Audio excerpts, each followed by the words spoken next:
স্বাগত গ্লোবাল টাইমে বিশ্বের নানা প্রান্তের খবর নিয়ে আপনাদের সঙ্গে আছি আমি তানিয়া হারুন। শুরুতেই জানিয়ে দেব সংবাদ শিরোনাম। যুদ্ধবিরতি চুক্তির মধ্যেও গাজায় ইসরায়েলি তাণ্ডব, নিহত প্রায় ১০০। পার্লামেন্টে চুক্তি অনুমোদনে নেতানিয়াহুর গড়িমসির অভিযোগ। বিদায়ী ভাষণে অভিজাততন্ত্র নিয়ে মার্কিনীদের সতর্কবার্তা, বাইডেনের মৌলিক অধিকার ও স্বাধীনতা রক্ষায় সবাইকে এগিয়ে যাওয়ার আহ্বান। নিজ বাড়িতেই দুর্বৃত্তদের হামলা শিকার সাইফ আলী খান, অস্ত্রোপচারের পর আছেন আইসিইউতে। ঘটনা তদন্তে মুম্বাই পুলিশ। দর্শক দেখছিলেন সংবাদ শিরোনামগুলো, যাচ্ছি পুরো খবরে। যুদ্ধবিরতি চুক্তির খবরে উচ্ছ্বসিত ফিলিস্তিনিরা। মার্কিন প্রেসিডেন্ট নির্বাচনে ডোনাল্ড ট্রাম্প বিজয়ী হওয়ার পরই গাজায় যুদ্ধবিরতি চুক্তির বাস্তবায়নের পথ সুগম হয়। তবে চুক্তির বাস্তবায়ন ও দীর্ঘমেয়াদী সমাধান নিয়ে সংশয় প্রকাশ করেন বিশ্লেষকরা। অন্যদিকে ঘোষণা আসার পরও ইসরায়েলের বর্বর হামলা চলছে। ইসরায়েলের পার্লামেন্টের চুক্তি অনুমোদনে বিলম্বের অভিযোগও উঠেছে। গাজা উপত্যকায় টানা ১৫ মাস ধরে নৃশংসতা চালিয়ে যাচ্ছে ইসরায়েল। অবশেষে যুদ্ধক্লান্ত গাজাবাসী বিরতির খবরে উল্লাসে মেতেছেন। তবে বন্ধ হয়নি ইসরায়েলি বাহিনীর নির্বিচার হামলা। গাজার খান ইউনুস এলাকা ও নুজাইরাত শরণার্থী শিবিরে নেতানিয়াহু সেনাদের হামলায় বেশ কয়েকজন নিহত হয়েছেন। স্থানীয় সময় বুধবার একদিনে প্রাণ গেছে ৮২ জনের। এদিকে গাজার যুদ্ধবিরতি মার্কিন রাজনীতিতে ট্রাম্পের আগমনের পথের পাথেয় হয়েছে বলে মনে করছেন অনেক বিশ্লেষক। ট্রাম্পের চাপে ক্ষমতা থেকে বিদায় নেওয়ার আগে বাইডেন এই যুদ্ধবিরতি সিদ্ধান্ত নিয়েছে বলে জানান council on American Islamic relations deputy director Edward Ahmed listen. তবে তিনি শঙ্কা প্রকাশ করে বলেন, বাস্তবে বেনিয়ামিন নেতানিয়াহু যুদ্ধবিরতি চুক্তি মেনে চলবেন কিনা তা নিয়ে সন্দেহ রয়েছে। আমার মনে হয় ইসরায়েল গাজায় যা ধ্বংসযজ্ঞ চালানোর তা এর মধ্যে চালিয়ে ফেলেছে। সব দিক মিলিয়ে সিদ্ধান্তে আসা গেছে। তবে সবচেয়ে বড় প্রশ্ন, এ চুক্তি কি আসলে বাস্তবায়ন হবে?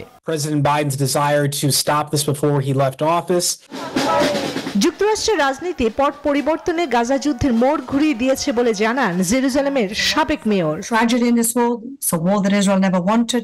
যুদ্ধবিরতি বাস্তবায়িত হলে কিছু সময়ে স্বস্তি পাবেন গাজাবাসী। এছাড়া ইসরায়েলে আটকে রাখা ত্রাণ উপত্যকাটিতে সরবরাহ করা যাবে বলে মত মধ্যপ্রাচ্য বিষয়ক পরিচালক উইলসন সেন্টার মেরিসা খুরমার। তবে গাজার যুদ্ধবিরতি ইসরায়েলের অভ্যন্তরীণ রাজনীতিতে সমস্যা তৈরি করতে পারে বলে মনে করছেন বিশ্লেষকরা। তারা জানান, একদিকে যুদ্ধবিরতির কারণে মন্ত্রিসভার অসন্তুষ্টি, অন্যদিকে যুক্তরাষ্ট্রের সঙ্গে মানিয়ে চলার মতো উভয়মুখী চাপে পড়তে পারেন নেতানিয়াহু। চন্দ্রা, নিউজ 24। টানা ১৫ মাসের বেশি সময় ধরে চলা নারকীয় তাণ্ডবের পর অবশেষে গাজায় যুদ্ধবিরতিতে সম্মত হলো হামাস ও ইসরায়েল। বুধবার তথ্যটি নিশ্চিত করেছেন কাতারের প্রধানমন্ত্রী শেখ মোহাম্মদ বিন আব্দুল রহমান আল থানি। আগামী রোববার থেকে কার্যকর হবে যুদ্ধবিরতি। তবে যুদ্ধবিরতিতে সম্মত হওয়ার পরও ইসরায়েলি হামলায় কমপক্ষে ৩০ ফিলিস্তিনি নিহত হয়েছেন। এদিকে উপত্যকাটিতে সামরিক লক্ষ্য অর্জনে ইসরায়েল ব্যর্থ হয়েছে বলে দাবি করছে হামাস। আর নবনির্বাচিত মার্কিন প্রেসিডেন্ট ডোনাল্ড ট্রাম্প বলেছেন, নির্বাচনে তার জয়ের ফলেই বাস্তবায়িত হয়েছে এই যুদ্ধবিরতি। অবশেষে শেষ হতে যাচ্ছে দীর্ঘ ১৫ মাসের রক্তক্ষয়ী যুদ্ধ। ফিলিস্তিনের গাজায় যুদ্ধবিরতিতে রাজি হল স্বাধীনতাকামী গোষ্ঠী হামাস ও দখলদার ইসরায়েল। বুধবার এক সংবাদ সম্মেলনে বিষয়টি নিশ্চিত করলেন কাতারের প্রধানমন্ত্রী শেখ মোহাম্মদ বিন Abdul Rahman Al Thani.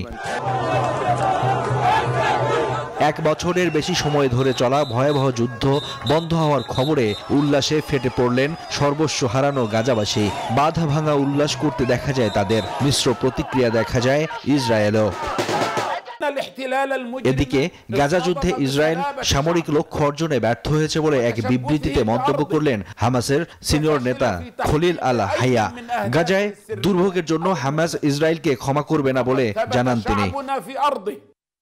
Hamas ও ইসরায়েল যুদ্ধবিরতি চুক্তিতে সম্মত হওয়ার পর বুধবার নবনির্বাচিত মার্কিন প্রেসিডেন্ট ডোনাল্ড ট্রাম্পকে ফোন করে ধন্যবাদ জানিয়েছেন ইসরায়েলি প্রধানমন্ত্রী বেনিয়ামিন নেতানিয়াহু। আর ট্রাম্পের দাবি, গত নভেম্বরের নির্বাচনে তার ঐতিহাসিক বিজয়ের ফলেই গাজায় স্বাক্ষরিত হয়েছে মহাকাব্যিক যুদ্ধবিরতি চুক্তি। যুদ্ধবিরতি চুক্তিকে সম্মান জানানোর আহ্বান জানিয়েছেন ফরাসি প্রেসিডেন্ট ইমানুয়েল ম্যাক্রো। গাজার দুর্ভোগ লাঘব করাকে অগ্রাধিকার দেওয়া উচিত বলে জানিয়েছেন জাতিসংঘ মহাসচিব Antonio Guterres. Desk report, news 24। অর্ধশতাব্দীর রাজনৈতিক ক্যারিয়ারের ইতি টানছেন বিদায়ী মার্কিন প্রেসিডেন্ট জো বাইডেন। তারই ধারাবাহিকতায় বুধবার ওভাল অফিস থেকে মার্কিনীদের প্রতি শেষবারের মতো ভাষণ দিলেন তিনি। সতর্ক করলেন বিপজ্জনক গোষ্ঠী শাসন প্রতিষ্ঠিত হতে চলেছে যুক্তরাষ্ট্রে। জানান মৌলিক অধিকার ও স্বাধীনতা রক্ষার জন্য সবাইকে এগিয়ে যাওয়ার আহ্বান। রিপাবলিকান প্রেসিডেন্ট ডোনাল্ড ট্রাম্প দায়িত্ব নেয়ার কিছুদিন আগে বুধবার জাতির উদ্দেশ্যে বিদায়ী ভাষণ দিলেন প্রেসিডেন্ট জো বাইডেন। মার্কিনীদের ঐক্যবদ্ধ হওয়ার আহ্বান জানিয়ে ওভাল অফিস থেকে শুরু করেন ভাষণ। তবে দ্রুতই সুর পাল্টে দেশের সম্পদ নির্দিষ্ট গোষ্ঠীর কাছে কুক্ষিগত হওয়ার বিষয়ে সবাইকে সতর্ক করেন তিনি। বিদায়ী প্রেসিডেন্ট বলেন, বিপুল সম্পদ, ক্ষমতা, প্রতিপত্তি নিয়ে প্রতিষ্ঠিত হতে যাচ্ছে একটি গোষ্ঠীর শাসন। এটি দেশের অভ্যন্তরীণ গণতন্ত্রের জন্য হুমকি। মৌলিক অধিকার ও স্বাধীনতা রক্ষার জন্য সবাইকে এগিয়ে যেতে হবে আমাদের। মার্কিনীদের মধ্যে ভুল তথ্য ছড়িয়ে দেয়া হচ্ছে বলে সতর্ক করেন বাইডেন। গণমাধ্যমের স্বাধীনতা খর্ব হচ্ছে বলেও মন্তব্য করেন তিনি। ভুল তথ্য ও অপতথ্যের নিচে চাপা পড়েছে মার্কিনরা। এর জেরে ক্ষমতার অপব্যবহারের সুযোগ তৈরি হবে। ভাষণে তিনি কথা বলেন জলবায়ু পরিবর্তন নিয়েও। আমরা জলবায়ু পরিবর্তন রোধে যে পদক্ষেপ নিয়েছি, ক্ষমতাশীলরা তাদের অনিয়ন্ত্রিত প্রভাব খাটিয়ে সেগুলো নষ্ট করতে চায়। আগামী সোমবার ট্রাম্পের হাতে দায়িত্ব হস্তান্তর করবেন বাইডেন। Desk report, news 24। বলিউডের জনপ্রিয় অভিনেতা সাইফ আলী খান মুম্বাইয়ের বাড়িতে ছুরিকাঘাতের শিকার হয়েছেন। তার শরীরে 6টি ক্ষত হয়েছে, যার মধ্যে 2টি গভীর। বর্তমানে তিনি লীলাবতী হাসপাতালে চিকিৎসাধীন রয়েছেন। পুলিশ জানিয়েছে এটি একটি ডাকাতির উদ্দেশ্যে হামলা হতে পারে। তবে হাসপাতাল থেকে বিবৃতিতে সবাইকে শান্ত থাকার আহ্বান জানিয়েছেন সাইফ আলী খান।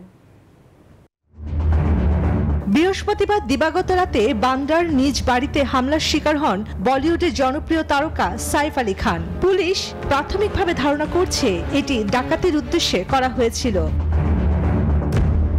মুম্বাইয়ের অভিজাত এলাকায় বান্দ্রার সৎ গুরু শরণ নামের একটি ভবনে থাকেন সাইফ আলী খান। সঙ্গে থাকেন স্ত্রী কারিনা কাপুর ও 2 পুত্র তৈমুর ও জাহাঙ্গীর। বুধবার রাতে ওই অ্যাপার্টমেন্টেই আক্রান্ত হন সাইফ। প্রাথমিক সূত্রে জানা গেছে চুরির উদ্দেশ্যে বলিউড অভিনেতার বাড়িতে ঢুকেছিল সন্দেহভাজন একজন। বাড়ির পরিচালকেরা তার উপস্থিতি বুঝে চিৎকার করতে সে পালানোর চেষ্টা করে। সে সময় সাইফের মুখোমুখি হয়ে যায় হামলাকারী। হামলাকারী তাকে ছুরিকাঘাত করে। গুরুতর অবস্থায় সাইফকে লীলাবতী হাসপাতালে ভর্তি করা হয়। হাসপাতালের শীর্ষ কর্মকর্তা নীরজ উত্তমানি জানিয়েছেন সাইফের শরীরে 6টি ক্ষত রয়েছে, এর মধ্যে 2টি গভীর। সাইফের স্ত্রী ও বলিউড অভিনেত্রী কারিনা কাপুর এই বাড়িতেই থাকেন। তবে হামলার সময় তিনি বাড়িতে ছিলেন কিনা তাও এখনো স্পষ্ট নয়। অভিনেতার পক্ষ থেকে প্রকাশিত এক বিবৃতিতে ভক্তদের ধৈর্য ধরার অনুরোধ জানানো হয়েছে এবং পরিবারের গোপনীয়তা রক্ষার জন্য আহ্বান জানানো হয়েছে। বান্দ্রা থানার পুলিশ ইতিমধ্যেই ঘটনা তদন্ত শুরু করেছে। অপরাধীকে শনাক্ত ও গ্রেফতারের চেষ্টা চালানো হচ্ছে। মুম্বাই ক্রাইম ব্রাঞ্চও তদন্তে যুক্ত হয়েছে। পুলিশ নিশ্চিত করেছে যে অপরাধীর বিরুদ্ধে কঠোর ব্যবস্থা নেওয়া হবে। মর্মান্তিক এই ঘটনায় চাঞ্চল্যের সৃষ্টি হয়েছে। চন্দ্রানী চন্দ্রা, নিউজ 24। আবারও স্বাগত, আপনারা দেখছেন গ্লোবাল টাইম। এবার টিউলিপ সিদ্দিক ইস্যুতে মুখ খুলেছেন বিশ্বের অন্যতম শীর্ষ ধনকুবের ইলন মাস্ক। বলেছেন দুর্নীতিবিরোধী মন্ত্রী নিজেই দুর্নীতিবাজ। সোশ্যাল মিডিয়া প্ল্যাটফর্ম এক্সে দেয়া এক পোস্টে এই মন্তব্য করেছেন তিনি। টিউলিপ সিদ্দিক ব্রিটেনের ক্ষমতাসীন লেবার মন্ত্রিসভার সদস্য ছিলেন। গত বছর তার দল ক্ষমতায় আসার পর থেকে তিনি দেশটির সিটি মিনিস্টার হিসেবে দায়িত্ব পালন করছিলেন। তার কাজ ছিল যুক্তরাজ্যের অর্থ বাজারের ভেতরে দুর্নীতি সামাল দেয়া। তবে শেখ হাসিনার ঘনিষ্ঠজনদের থেকে ফ্ল্যাট উপহার নেওয়া সহ দুর্নীতির বিভিন্ন অভিযোগের মুখে পদত্যাগ করেন তিনি।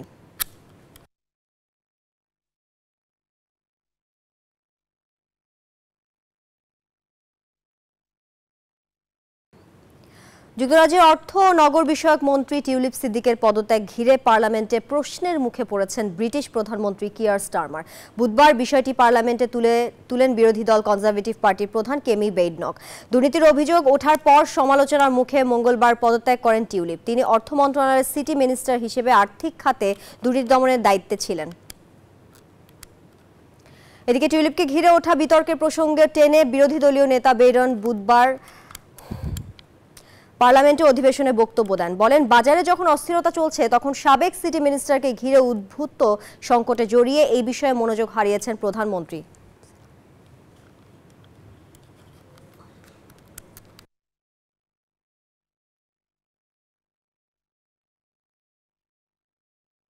চীনের রপ্তানি গত ডিসেম্বর মাসে বেড়েছে, সেই সঙ্গে আমদানির গতিও বেড়েছে।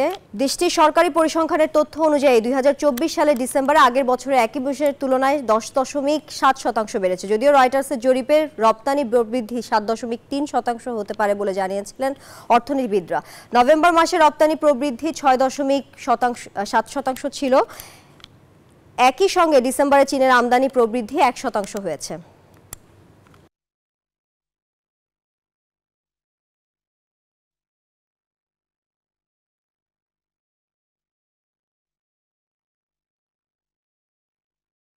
চলতি বছর ওমরা যাত্রীদের জন্য 5টি রোগের টিকা বাধ্যতামূলক করেছে সৌদি আরব।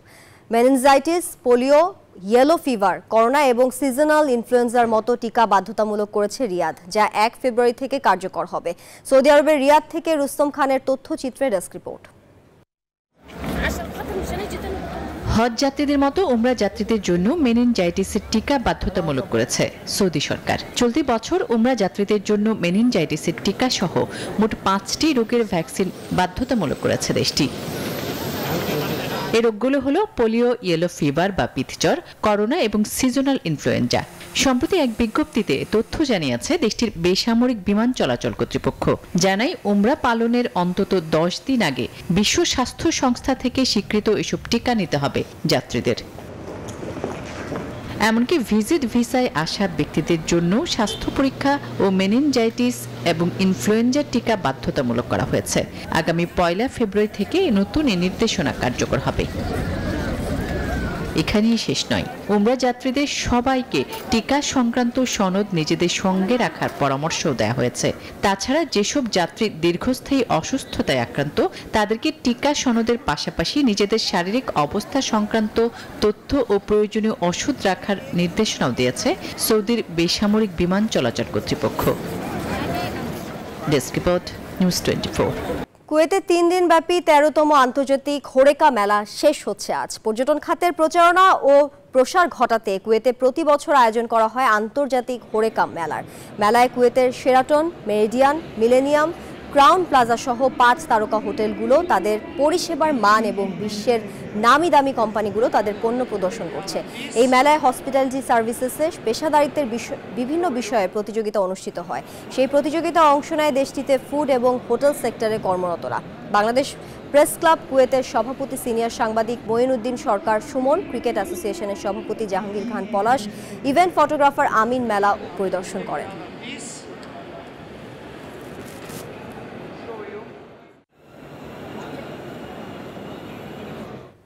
দর্শক, গ্লোবাল টাইম শেষ করার আগে শিরোনামগুলো জানাবো আরও একবার। যুদ্ধবিরতি চুক্তির মধ্যেও গাজায় ইসরায়েলি তাণ্ডব, নিহত প্রায় 100। পার্লামেন্টে চুক্তি অনুমোদনে নেতানিয়াহুর গড়িমসির অভিযোগ। বিদায়ী ভাষণে অভিজাততন্ত্র নিয়ে মার্কিনীদের সতর্কবার্তা বাইডেনের। মৌলিক অধিকার ও স্বাধীনতা রক্ষায় সবাইকে এগিয়ে যাওয়ার আহ্বান। নিজ বাড়িতে দুর্বৃত্তদের হামলার শিকার সাইফ আলী খান, ঘটনা তদন্তে মুম্বাই পুলিশ। গ্লোবাল টাইম এখন এ পর্যন্ত। আরো সংবাদ ও বিশ্লেষণ জানাতে ভিজিট করুন news24bd.tv। ধন্যবাদ সবাইকে।